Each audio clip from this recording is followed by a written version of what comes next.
Colorado judge could order the confiscation of firearms from someone who is at risk to themselves or others under a bill at the state capitol. Lawmakers introduced that bill today. It's known as an extreme risk protection order. The introduction of this bill comes on the same day that students at Marjorie Stoneman Douglas High in Parkland, Florida, remember that deadly shooting there. 17 people died in that gun massacre. It was 1 year ago today. More than a dozen states now have laws known as red flag laws. This is the second attempt to pass a bill here. Political specialist Sean Boyd looks at what has changed.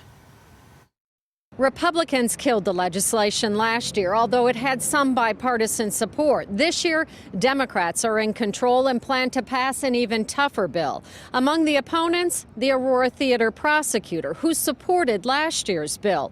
Among the supporters, the father of one of those killed in that shooting, who's sponsoring this year's bill.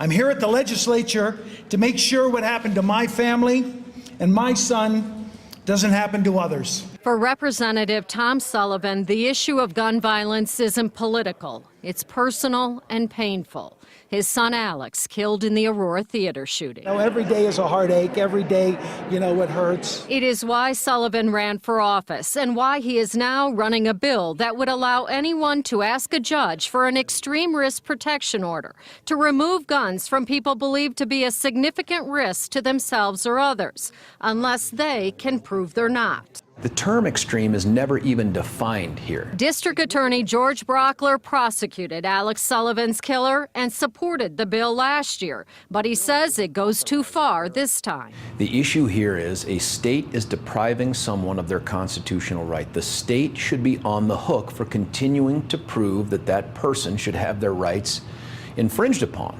And there's no other aspect of American life where we'd say, hey, you need to prove that you deserve to have this constitutional right. Sullivan says the burden to prove change came at the request of law enforcement, wearing his son's jacket. He's with me, and I can feel him in me. He said the time for debate has passed. I'm not doing this for Alex and my family. I'm doing it for yours. Another change in this year's bill, the gun owner would get a court-appointed attorney at his first hearing.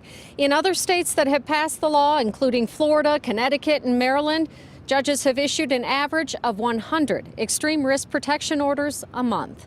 At the Capitol, Sean Boyd covering Colorado First.